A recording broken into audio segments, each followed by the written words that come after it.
A lot of people have written about creativity. What makes creativity? What makes great art? How do you become a great writer? Under what circumstances does it happen? And one thing I can say right away is it's always a surprise. In other words, I'm getting ahead of myself here, but you can't help but notice that even great writers don't control which are their best books. And you can't help but notice that people who have wonderful studies and always get up at 7 in the morning and have their coffee just so, often don't write very well. And my father actually was very instrumental in my understanding of this. He would never write in the same place twice. He would write in the guest room. When I went to school, he wrote in my room. When we were all home, he actually wrote in a tent, which he pitched in the backyard.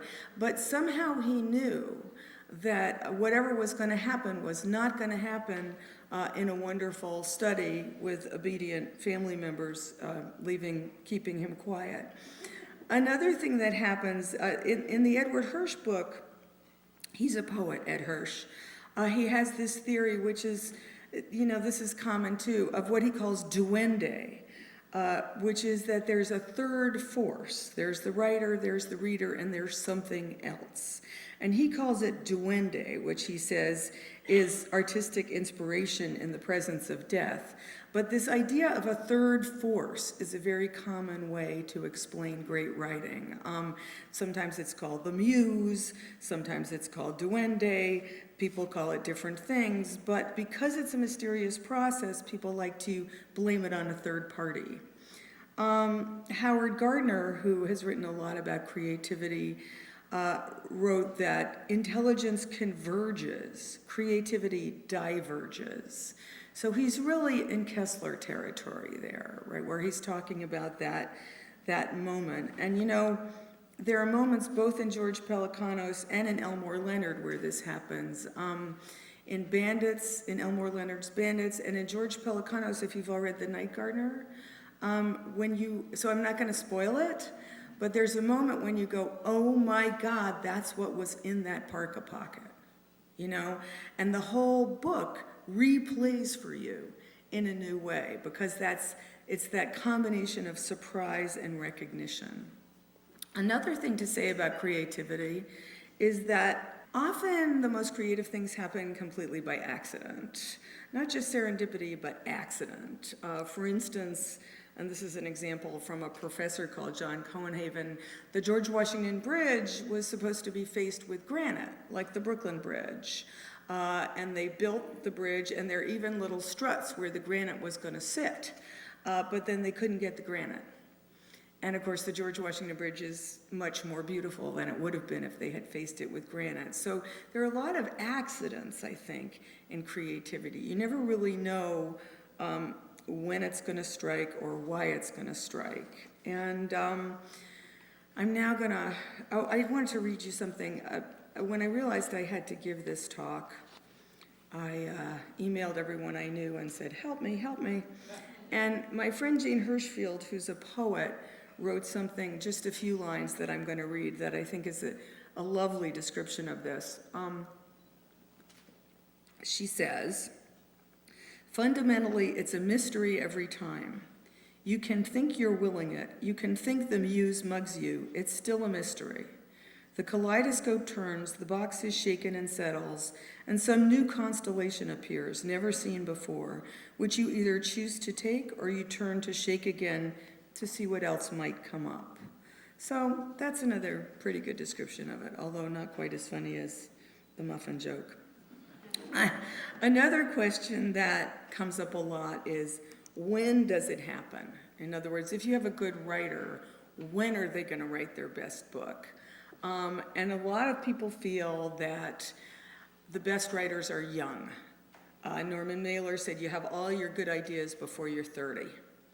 And many people feel that way. But there's a guy at the University of Chicago named David Galenson.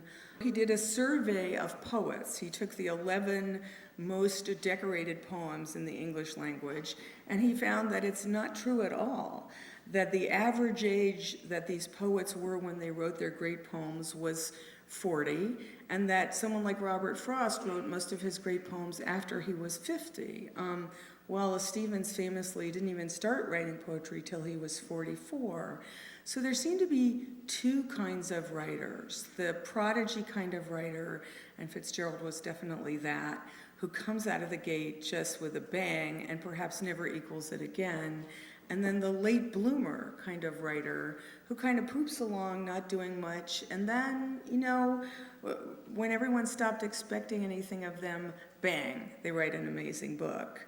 I think you can divide those into writers who are looking for something in their art and writers who are finding something in their art. So it's the searcher versus the discoverer. But I feel very strongly that it isn't just prodigies who make great art. And again, to use my father as an example, again, he was both. When he was 16, he got kicked out of prep school, and he wrote a story called I Was Expelled from Prep School, and he sold it to the New Republic. So that's the prodigy, but then his life went on, and he did this and he did that, and he was an alcoholic, and in his 60s, he got sober, and at the age of 64, he wrote his best novel, Falconer, and it won every prize and sold a lot of copies, but so actually he was both, and I think it is possible to be both. I also wanted to read something that F. Scott Fitzgerald wrote about this in this wonderful book. He wrote this to his editor, Max Perkins, after he had written The Great Gatsby. Here's F. Scott himself. After all, Max, I am a plodder. One time I had a talk with Ernest Hemingway, and I told him, against all the logic that was then current, that I was the tortoise and he was the hare. And that's the truth of the matter. That everything that I have ever attained has been through long and persistent struggle, while it is Ernest who has a touch of genius, which enables him to bring off extraordinary things with facility. I have no facility. I have a facility for being cheap, if I wanted to indulge that. But when I decided to be a serious man, I tried to struggle over every point until I've made myself into a slow-moving behemoth, if that is the correct spelling, and so it's not. And so there I am for the rest of my life. So, you know, if F. Scott Fitzgerald is the tortoise and Hemingway is the hare, I'd be happy to be the rock. I mean, it's amazing to me that he wrote that to his editor. So anyway, there are a lot of examples of all of these things, of these incredible moments, and of the way in which a writer's career yields up their best work at different times. And since I wrote a book about it, I thought I would pull out some examples from Concord, Massachusetts in the 1850s. As I'm sure you know, F.O. Matheson once said that all of American literature was written between 1850 and 1855. And it does seem like that. You've got Emerson, you've got Thoreau, you've got Whitman, you've got Dickinson, you've got Henry, you've got everybody. But what amazed me is that it also seemed to have been written in the same three houses.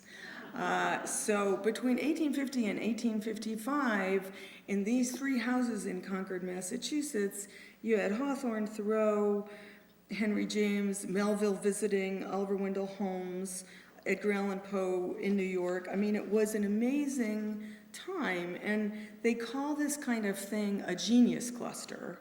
And a lot of work has been done, and this is another way in which people write their best work. A lot of work has been done to try to figure out what creates a genius cluster, because of course we all want to be in it. Maybe this is a genius cluster. That's what we're always thinking.